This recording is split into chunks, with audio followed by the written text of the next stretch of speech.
Hello everyone, ఎలా ఉన్నారు అందరూ? సో ఈ రోజు మనం ఎంతో యమ్మీ అండ్ టేస్టీగా ఉండే కర్ణాటకన్ స్పెషల్ రెసిపీ బెసబెల్లి బాత్ అయితే చేద్దామా? అది కూడా నేను వన్ పాట్లో చేస్తున్నాను. సో ఇది చాలా ఈజీగా అయిపోతుంది అండ్ టేస్ట్ కూడా చాలా చాలా యమ్మీగా ఉంటుంది.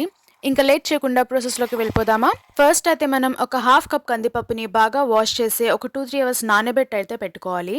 ఆ తర్వాత హాఫ్ కప్ కన్నా కొంచెం తక్కువ పెసరపప్పు కూడా తీసుకుని వాష్ చేసి సేమ్ 2-3 అవర్స్ నానబెట్టి పెట్టుకోవాలి. మనం ఏ పప్పు యూజ్ చేసినా దాన్ని ఒక 2-3 అవర్స్ అయితే ఖచ్చితంగా నానబెట్టి పెట్టుకోండి. అలా చేస్తే గ్యాస్ తగ్గుతుంది అండ్ త్వరగా ఉడుకుతుంది కూడా. ఇప్పుడు ఒక మీడియం క్యారెట్‌ని తీసుకొని దాన్ని ఇలా చిన్న ముక్కల కింద కట్ చేసుకొని అయితే పెట్టుకోండి. మీ దగ్గర ఉంటే ఒక పావు కప్ పచ్చి బఠానీ లేదా ఫ్రోజన్ బఠానీ కూడా యూజ్ చేయొచ్చు. ఇంకా బీన్స్‌ని ఇలా చిన్న ముక్కల కింద కట్ చేసుకోవాలి. ఇప్పుడు ఒక ప్రెషర్ కుక్కర్ అయితే తీసుకుని అందులోకి 1 కప్ రైస్ యాడ్ చేసి దాన్ని ఒక 2-3 టైమ్స్ బాగా వాటర్‌తో వాష్ చేసుకోండి.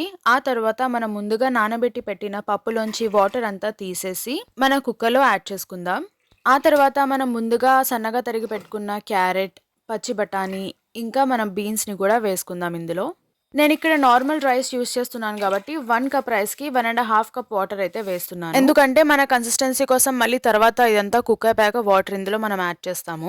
ఇప్పుడు ఇందులో మీ టేస్ట్‌కి సరిపడా ఉప్పు, కారం, పసుపు, బెసబెల్లిబాత్ పౌడర్ అయితే ఖచ్చితంగా వేయండి. దానివల్ల ఏంటంటే మనకి టేస్ట్ అనేది ఇంకా బాగా ఎన్హాన్స్ అవుతుందన్నమాట. వన్స్ ఇవన్నీ మన కుక్కర్‌లో వేసుకున్నాక మూత పెట్టి ఒక 3 విజిల్స్ వరకు దీన్ని కుక్ అవ్వనివ్వాలి. ఈలోపు మనం మన చింతపండునైతే నానబెట్టుకుందాము. మనం ఇందులో చింతపండు రసం కూడా యాడ్ చేస్తామన్నమాట. ఒక నిమ్మకాయ సైజంత చింతపండునైతే తీసుకొని వాటర్‌లో నానబెట్టి ఇలా రసం తీసుకొని పెట్టుకోండి. ఈలోపు మన తాలింపు కోసం ఒక కడాయి తీసుకొని అందులో కాస్త నూనె వేసి అది హీట్ అయిన తర్వాత ఒక టీ స్పూన్ జీలకర్ర, ఒక టీ స్పూన్ ఆవాలు, 2 ఎండుమిరపకాయలు, కరివేపాకు అండ్ జీడిపప్పు అయితే ఖచ్చితంగా వేయండి. జీడిపప్పుని దోరగా వేయించుకుంటే ఆ టేస్ట్ అనేది మన రైస్‌లో చాలా బాగా ఎన్హాన్స్ అవుతుందన్నమాట.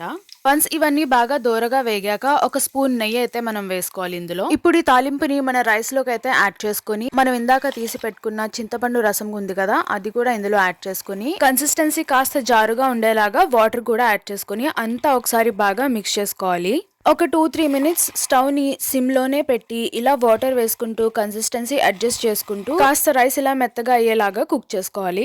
ఇప్పుడు స్టవ్ ఆఫ్ చేసుకొని ఇది వేడివేడిగా ఉన్నప్పుడే ఒక బౌల్‌లో కనుక సర్వ్ చేసుకుంటే టేస్ట్ చాలా యమ్మీ అండ్ సూపర్‌గా అయితే ఉంటుంది. మీరు కనుక ఈ రెసిపీని ఇప్పటివరకు ట్రై చేయకపోతే ఖచ్చితంగా ట్రై చేయండి. మరిన్ని వీడియోస్ గురించి subscribe to my channel. See you in the next video. Until then by.